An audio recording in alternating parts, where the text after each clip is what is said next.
সব মেয়েরা অর্থলোভী, সব মেয়েরা অর্থের পেছনে ছোটে। মেয়েরা অর্থের জন্য সব কিছু করতে পারে। পৃথিবীর এমন কোনো কাজ নেই যে মেয়েরা পারে না অর্থ পেলে।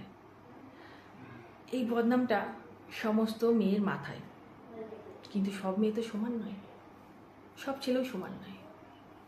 লোভ লালসা কম বেশি সবার মধ্যে থাকে। অনেক মানুষ আছে, অনেক মেয়ে, অনেক ছেলে আছে, অর্থের জন্য তারা সব কিছু করতে পারে। আবার এমনও ছেলে মেয়ে আছে যাদের কোটি কোটি টাকা দিলে পরেও সব কিছু করতে পারে না। তো যাকে হাতের পাঁচটা আঙুল যেমন সমান হয় না, সেরকম মেয়ে খারাপ যেমন আছে ভালো আছে, আবার ছেলেরা খারাপ যেরকম আছে ভালো আছে। তো শুধুমাত্র মেয়েদের অর্থলোভ আছে, ছেলেদের নেই, পুরুষদের নেই? পুরুষরা কি মিলল? তারা টাকা দেখলে কি ঘেন্নায় মুখ ফিরিয়ে রাখে? একদমই কিন্তু তা নয়। মুষ্টিমেয় অনেক পুরুষ আছে, তাদেরও অর্থের প্রতি প্রবল লোভ। যেমন ধরুন, বিয়ের সময় মোটা টাকা পণ নিতে হবে। ব্যবসা শ্রীবৃদ্ধি ঘটানোর জন্য বিয়ের পরে শ্বশুর বাড়িতে ঘন ঘন চাপ সৃষ্টি করতে হবে। বিয়ের পরে ঘরটা ফাঁকা, আরও কিছু ফার্নিচার চাই। বউকে দফায় দফায় শ্বশুর বাড়ি পাঠাতে হবে বাপের বাড়ি থেকে টাকা নিয়ে আসার জন্য। যদি তাদের ক্ষমতা না থাকে, তাহলে সেই বউকে অত্যাচার করবে। পরিশেষে তারা অর্থ আদায় করতে অক্ষম হলে সেই বউকে পুড়িয়ে মারবে। পুরুষের বুঝি অর্থের উপরে লোভ নেই? একটা ছেলে বিয়ে করার সময় কি দেখে? সব ছেলে না, অনেক ছেলে আছে বিয়ে করার সময় দেখে বড়লোক বাবার যে চাকরি করে, একমাত্র মেয়ে, বিষয় সম্পত্তি অনেক আছে, সেই বাড়ির মেয়ে খোঁজ করে। কারণ ভবিষ্যতে শ্বশুরের সমস্ত বিষয় সম্পত্তির মালিক জামাই হবে। বিয়ে করার আগে অনেক ছেলেরা এটা দেখে, এটা ভাবে যে বিয়ের পরে শ্বশুরবাড়িতে গিয়ে যেন বাবা বাজার করে না খেতে হয়।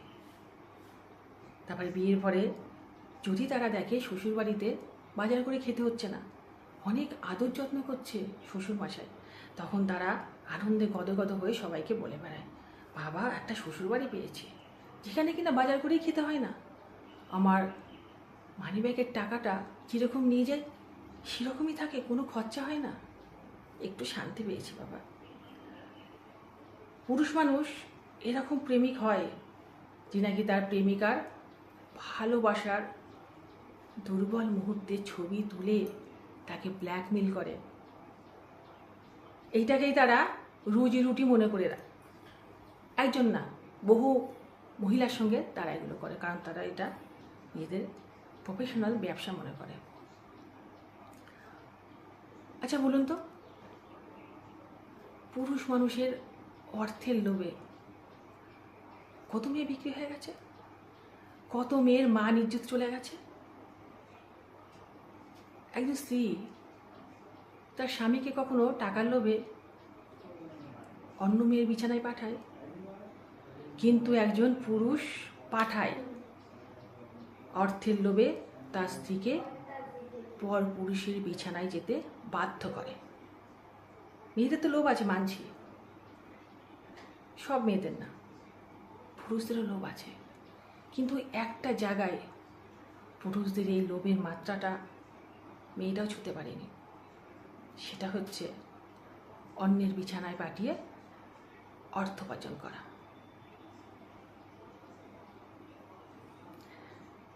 তাই একটা কথাই বলবো, একতরফা দোষ তো সবসময় দেওয়া ঠিক না। খারাপ লাগে যখন শোনা যায় সব মেয়েরা নাকি অর্থলোভী। যাদের অর্থের লোভ নেই, তারা বেঁচে আছে কি জন্য পৃথিবীতে এই কলঙ্কের বোঝা মাথায় নিয়ে? বলুন তো, সব মেয়েরা যেমন সমান নয়, সব পুরুষ মানুষ তো সমান নয়। তা না হলে আমরা জীবনটা কাটাতাম কি করে, কাদের সঙ্গে কাটাতাম? আমরা যাদের সঙ্গে জীবন কাটাচ্ছি, যারা আমাদের সঙ্গে জীবন কাটাচ্ছে, তারা তো কেউ লোভী নয়, বা তারা কেউ বোকাও নয়।